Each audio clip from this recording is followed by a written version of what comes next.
saudara-saudara sekalian, masalah ijazah palsu Jokowi ini sebenarnya bukan masalah rumit untuk menyelidikinya. Bukan masalah rumit. Kalau saya diberi kekuasaan penuh untuk menangani, saya yakin nggak sampai 2 minggu selesai. Sekarang masalahnya tidak ada kejujuran aparat. Tidak ada rasa malunya aparat. Kalau Jokowi udah gak usah diomongin, memang gak punya malu. Gak punya malu. Tapi aparat ini yang saya sesalkan. Dia digaji oleh rakyat untuk kepentingan rakyat, untuk kepentingan negara. Tapi masih bisa dikendalikan oleh manusia kotor busuk yang namanya Jokowi ini. Dari penjelasan teman-teman tadi semua tahu. Ijazah Jokowi itu yakin saya palsu. Tadi udah dijelaskan. Dia pernah jadi kepala daerah di Solo, di Jakarta, sampai jadi presiden. Masa di KPU tersebut atau di KPUD tersebut hilang data dia? Ini kan suatu tindakan untuk menutup kepalsuan itu gitu. Jadi pada kesempatan ini saya singgung, saya yakin Jokowi tidak punya ijazah S1 UGM. Kalaupun punya, palsu. Dan ini bukan masalah sulit untuk dibuktikan. Asal aparat mau jujur dan punya malu. Ya, dan punya malu. Dan pada kesempatan ini saya katakan kepada aparat yang menyusun dalam hari ini Polri, cobalah kau jujur. Cobalah kau hidupkan lagi rasa malu. Suruh ngusut gini aja nggak bisa. Untuk apa sekolah tinggi-tinggi dari Akademi Kepolisian, PTIK sampai ke Sespati dan segala macam. Nggak ada gunanya itu. Ini tinggal panggil Jokowi, mana ijazahmu? Tuntas. Dan aparat polisi ini punya kekuatan, punya organisasi, punya ilmu cukup. Tapi karena tidak punya etikat baik, nggak selesai sampai sekarang. Dan pada kesempatan ini juga, bukan hanya polisi atau Polri, lewat Kapolrinya juga kepada Presiden Prabowo. Bapak di mana? Pak Presiden. Kalau rakyat ribut nih bukan karena rakyat ribut, tapi rakyat sudah 10 tahun ditipu sama manusia namanya Jokowi.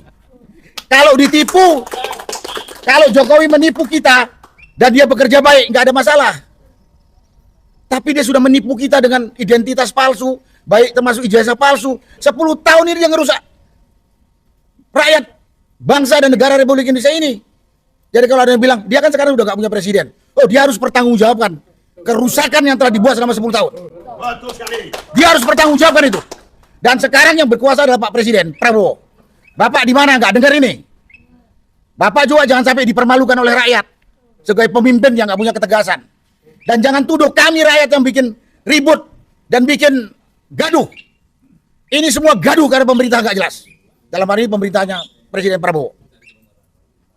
Mudah, ini bukan masalah sulit. Saya tahu ada kekuatan besar melindungi Jokowi.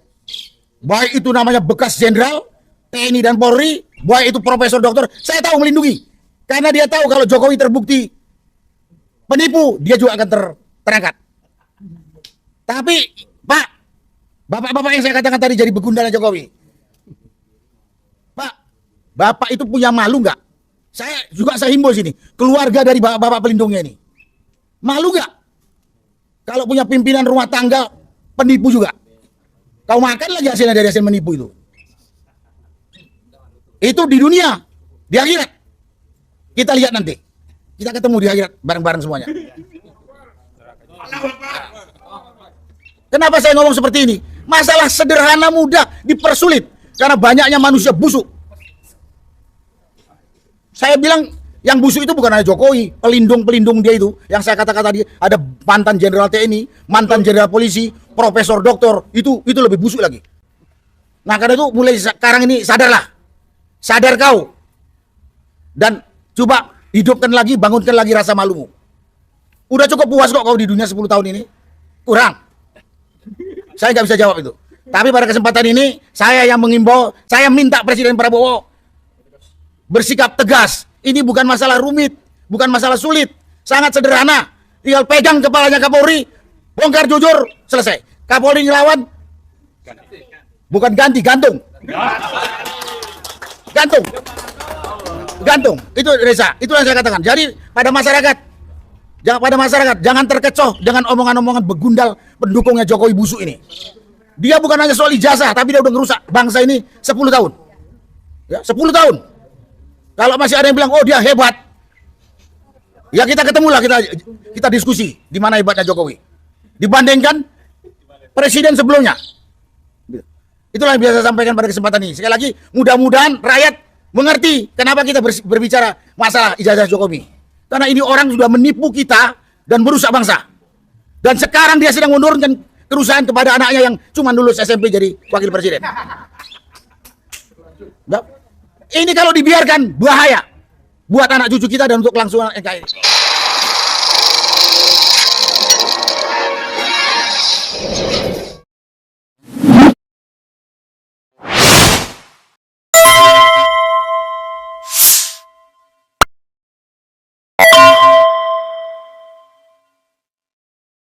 Assalamualaikum warahmatullahi wabarakatuh, sobat RH sekalian.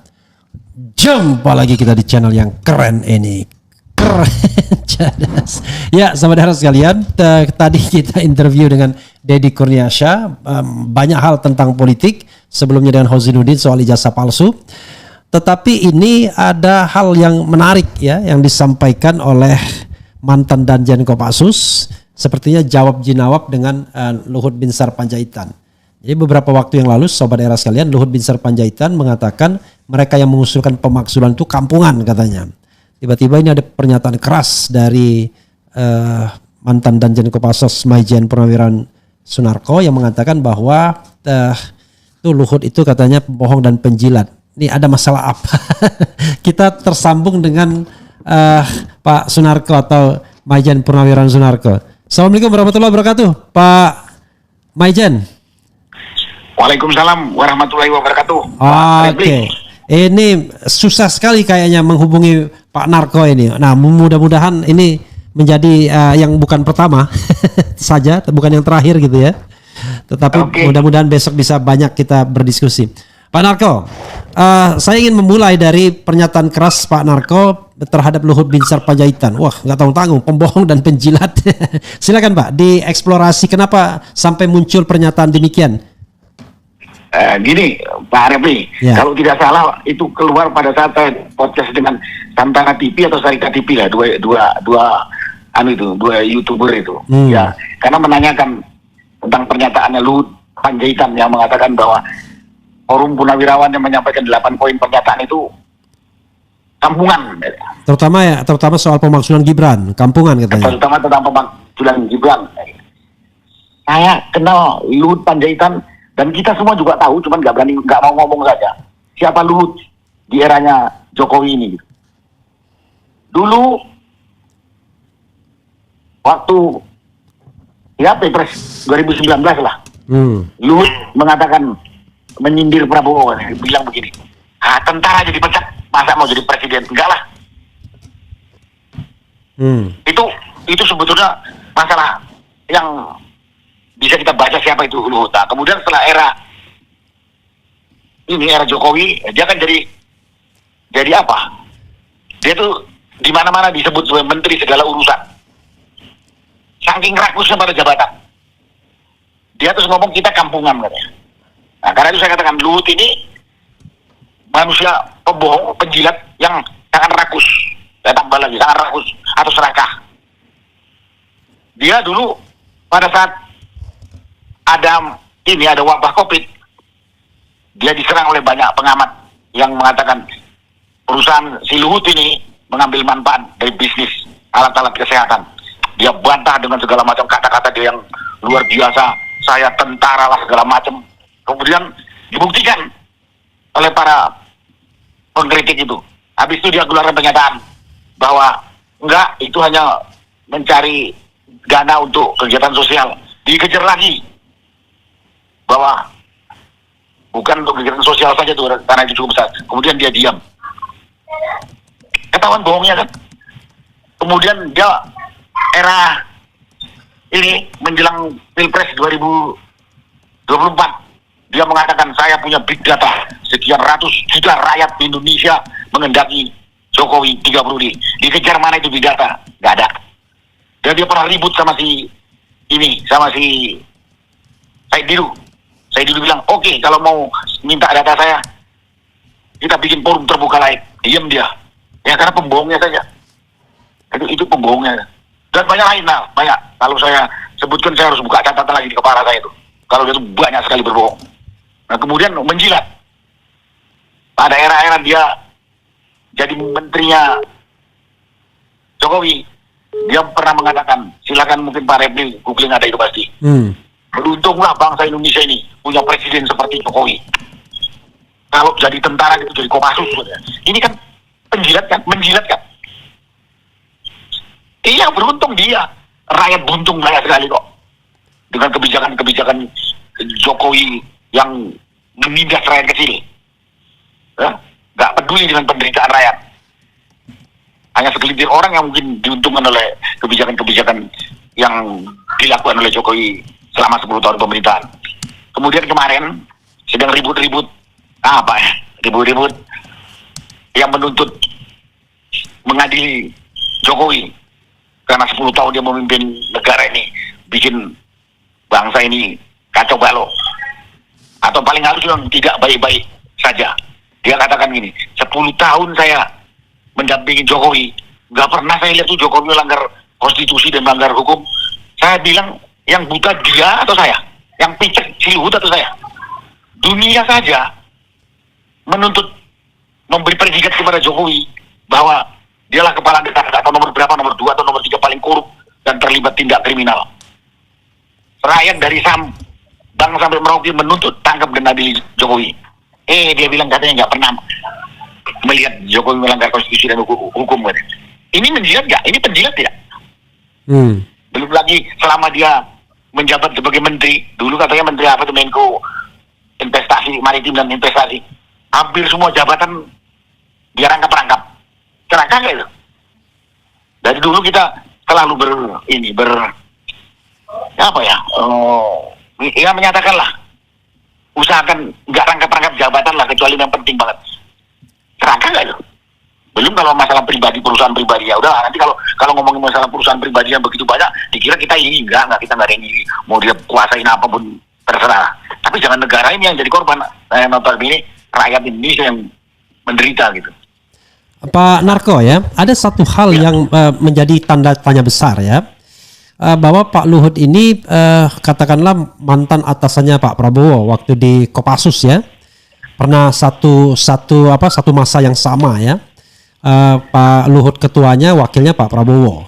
Kemudian Pak Luhut ini pula yang menjadi yang backup mati-matian Pak Jokowi melawan Prabowo Subianto. Tapi sekarang kenapa Prabowo masih mengangkatnya sebagai pejabat yang penting dan ikut dalam sidang kabinet segala, bahkan walaupun dalam tanda kutip cuma ketua Dewan Ekonomi Nasional, masih terlihat powernya begitu kuat. Bagaimana menurut pendapat Pak Narko? Kalau mau tahu masalah itu yang paling tepat dan paling benar, tanya langsung kepada Prabowo. Kenapa manusia yang sudah merendahkan martabatnya masih dipakai? Kalau menurut saya inilah kelemahan pribadi, kelemahan leadershipnya Prabowo.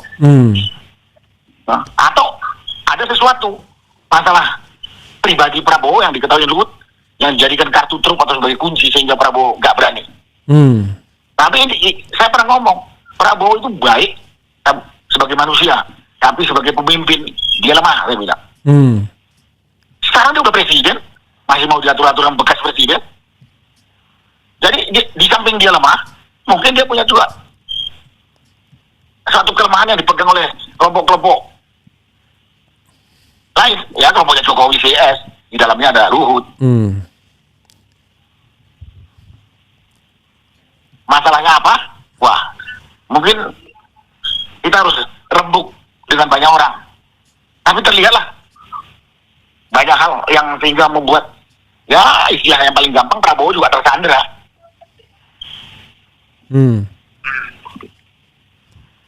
Kalau tidak kan Prabowo kan orang nomor 1, memegang otoritas di negara ini, terutama di masalah-masalah di pemerintahan eksekutif itu luar biasa.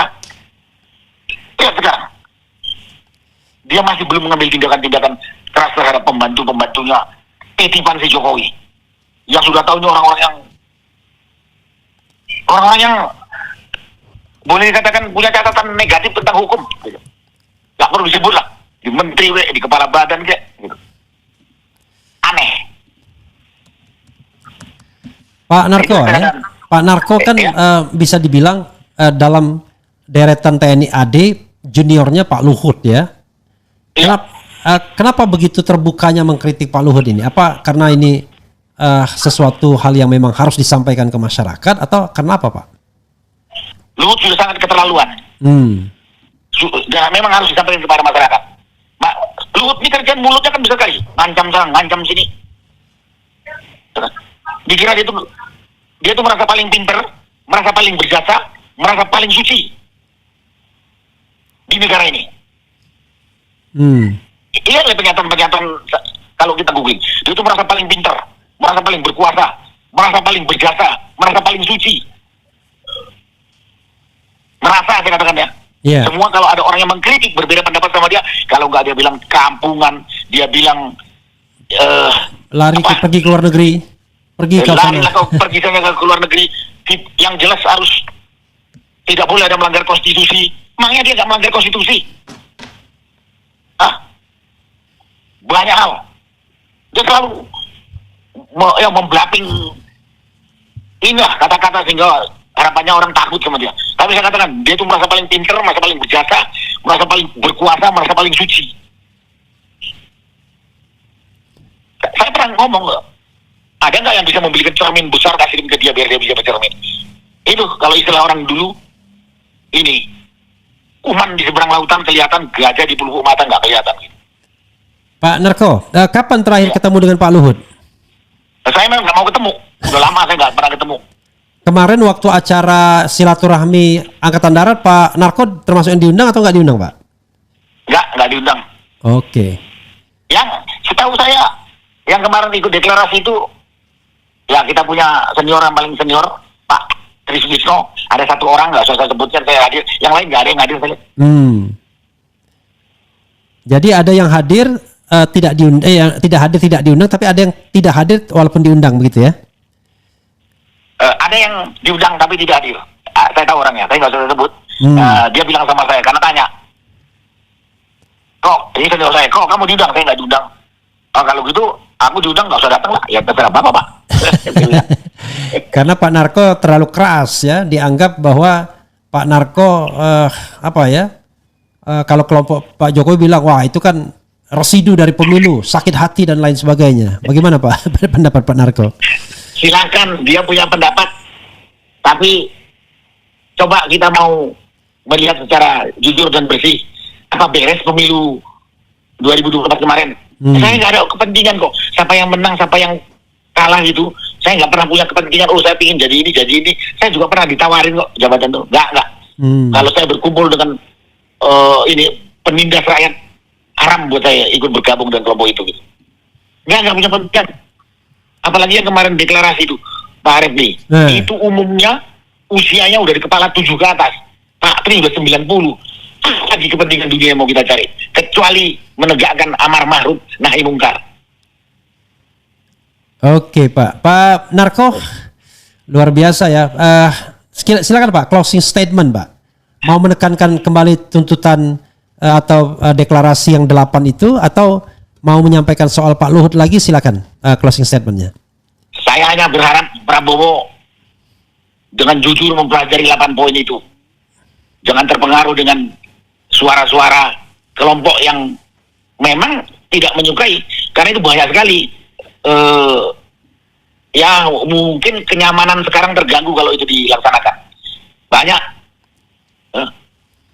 Banyak sekali. Tapi coba berpikir jujur. Terus ingat-ingat dulu niat founding fathers Indonesia ini memerdekakan diri dari penjajah itu apa sih cita-citanya? Tolong itu aja. Dan kalau memang nanti 8 poin itu ada yang nggak pas, ya kita diskusikan. Kita diskusikan dengan kepala bersih. Prinsipnya demi kemajuan bangsa dan negara kita yang tercinta ini secara benar, jujur dan adil. Sekarang benar itu susah. Iya. Jujur itu susah dapatnya. Adil apalagi. Penindasan terhadap rakyat kecil itu kasat mata, nggak jauh dari pusat pemerintahan Republik Indonesia Jakarta ini kok. Pak Narko, satu lagi ya yang saya lupa. Ya. Kan sebelum menyampaikan deklarasi atau 8 poin pernyataan itu kepada Prabowo, kalau tidak salah Purnawirawan ini kan mengajukan minta bertemu atau katakanlah secara langsung menyampaikan itu sejak mungkin bulan Februari kalau tidak salah, correct me kalau Ya. saya keliru, tapi kemudian tidak ditanggapi oleh Prabowo, begitu Pak ya? Atau gimana? Betul. Jadi sebetulnya 8 poin itu kita dapatkan juga dari semua komponen masyarakat lah. Sejak awal tahun kita udah bicarakan. Ini kita perlu berikan masukan kepada pemerintahan Prabowo supaya jalan pemerintahan ini ya adil, jujur, dan ya sesuai dengan konstitusi yang benar. Bukan konstitusi yang sudah diacak-acak. Nah, setelah itu pada Februarinya kita bisa formulasikan 8 poin itu. Kemudian ditandatanganin oleh 5 jenderal pada sekitar pertengahan dan akhir Februari. Ini yang Jenderal Bintang 4 ya? Ya, Bintang 4 semua itu. Ya. Jenderal Bahru Roji, Jenderal Tiasno, Laksamana Slamet, Marsikal Hanafi Asnan, kemudian diketahui oleh Pak Tri. Oke. Ya, karena kita mengkomunikasikan, menanyakan, meminta masukan dari Pak Tri sehingga Pak Tri juga setuju itu mengetahui. Nah, setelah itu kita bikin surat kepada Presiden. Ada buktinya bahwa kita ada 8 orang ingin silaturahmi kepada Presiden Prabowo sambil menyampaikan 8 poin itu. Kita tahu sampai ke Sennek ada tanda terimanya. Kemudian kita tunggu 2-3 minggu nggak respon. Kita bikin surat kedua. Intinya menanyakan surat kita itu diterima atau tidak dan bagaimana lah jawaban dari Presiden. Surat kedua itu yang tanda tangan adalah Letnan Jenderal Marinir Soeharto dan saya. Sampai kemudian mendekati Idul Fitri tidak ada jawaban. Kemudian ya kita dalam suasana Idul Fitri ya kita cool down lah gitu. Nah, setelah habis Idul Fitri ya kita sekaligus silaturahmi ya kita sampaikan pernyataan itu secara terbuka tanggal 17 April itu. Jadi kita udah bikin, kita sebetulnya tidak mau deklarasi kalau memang waktu itu kita silaturahmi tertutup diterima oleh Presiden Prabowo. Itu juga dapatkan gedung kita diganggu 3 kali. Sampai dapatnya itu di gedung salah satu yayasan Al Musyawarah di Kelapa Gading. Kita harus buat pernyataan tertulis karena sudah ditolak. Kita akan bertanggung jawab terhadap semua dampak kegiatan silaturahmi kita di sini kepada pengelola gedung. Kalau enggak ditolak. Itulah kondisinya. Nggak ada bedanya dengan kondisi waktu Jokowi dulu. Kita juga setiap mau pakai salah satu gedung selalu ditolak. Agak miris juga ya, padahal yang memakai ini Purnawirawan Jenderal 103 yang tanda tangan, kemudian ada 73 Angkatan Laut, 63 Angkatan Udara Jenderal, kemudian 91 Kolonel. Rupanya mereka tuh takut sama dosanya sendiri. Jadi semua orang ditakutin. Mereka tuh takut dosanya sendiri dibuka. Oke. Terus habis itu dia bilang, kita ini kelompok sakit hati. Gak ada urusan sakit atau tidak. Karena kita ngelihat memang negara ini jalannya compang-camping. Itulah Pak Refli. Oke, makasih Pak Narko ya. Mudah-mudahan nanti kita bisa berbincang-bincang lagi untuk hal-hal lainnya. Kasih. Assalamualaikum warahmatullahi wabarakatuh, Pak. Terima kasih. Wassalamualaikum warahmatullahi wabarakatuh. Ya, saudara sekalian, itu dengan Sunarko ya. Walaupun beliau jenderal, tetapi kita lebih sering memanggilnya Pak Narko gitu ya. Dan memang beliau ini cukup senior ya, hanya 2 tahun berbeda dibandingkan Prabowo Subianto. Jadi kalau kita lihat misalnya di Wikipedia, Mayor Jenderal TNI Purnawirawan Sunarko itu lahir 1 Desember 53. Kalau Prabowo kan 16 Oktober 51, jadi 2 tahun lebih muda ya. Adalah Purnawirawan TNI Angkatan Darat yang sebelumnya menjabat sebagai Danjen Kopassus. Bagi publik Aceh, Sunarko bukan orang baru. Dia sempat menduduki sebagai asisten operasi Kasdam IM. IM itu apa ya? Yang jelas Iskandar Shah ya. Pembentukan Kodam Iskandar Muda kok Iskandar Shah 2002. Kemudian dia akan menjadi Danrem 011-SNJ Danrem 022 Dam strip 1 BB Pamen Denmas Besat Paban 133 Biok, Sospat, Pati, Ahli Kasat, Bidososbud dan Kasdip 1 Kostrat. Baru kemudian Danjen Kopassus dirahinya Agustus 2007. Kalau riwayat pendidikan Akabri tahun 78 ya.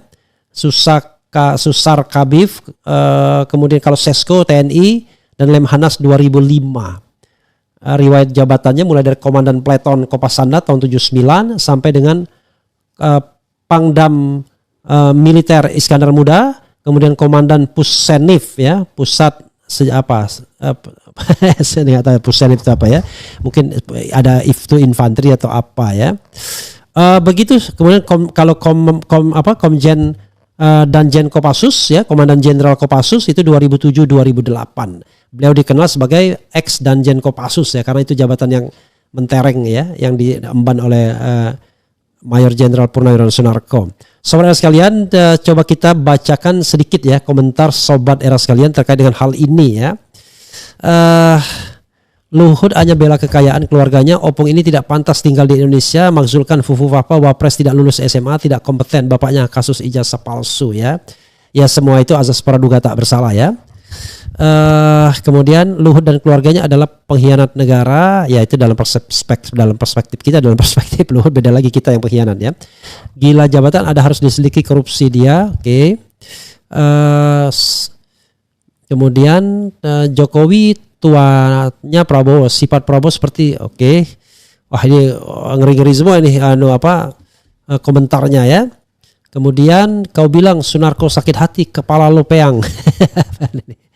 Kemudian semoga pengusaha-pengusaha di dunia tuh tidak menanamkan modal. Oke. Apalagi ini ya, Pak Sunarko teruslah bergerak, semangat Pak, berjuang bersama rekan kami, selalu mendoakan purnawirawan yang berjuang di jalan kebenaran. Ya memang Pak Narko ini ya termasuk purnawirawan yang sangat vokal ya, berani menyampaikan pendapat secara belak-belakan dan terang-terangan. Orangnya juga kelihatan sangar tapi baik sesungguhnya ya. Begitu saudara sekalian ya, mudah-mudahan pembicaraan sepanjang pagi ini bermanfaat bagi kawan-kawan semua. Tumben-tumbennya ya saya langsung live dengan 3 orang. Bisa dilihat lagi ya, tadi pagi pukul 6 dengan Ahmad Hozinuddin mengenai persiapan menghadapi sidang nanti panggilan klarifikasi dari Polda Metro Jaya hari Rabu dan Kamis. Tadi dengan pengamat politik Deddy Kurniasyah, dan terakhir dengan ex Danjen Kopassus Mayor Jenderal Purnawirawan Sunarko. Sekali lagi mudah-mudahan ini bermanfaat dan wassalamualaikum warahmatullahi wabarakatuh. Keyan cadas.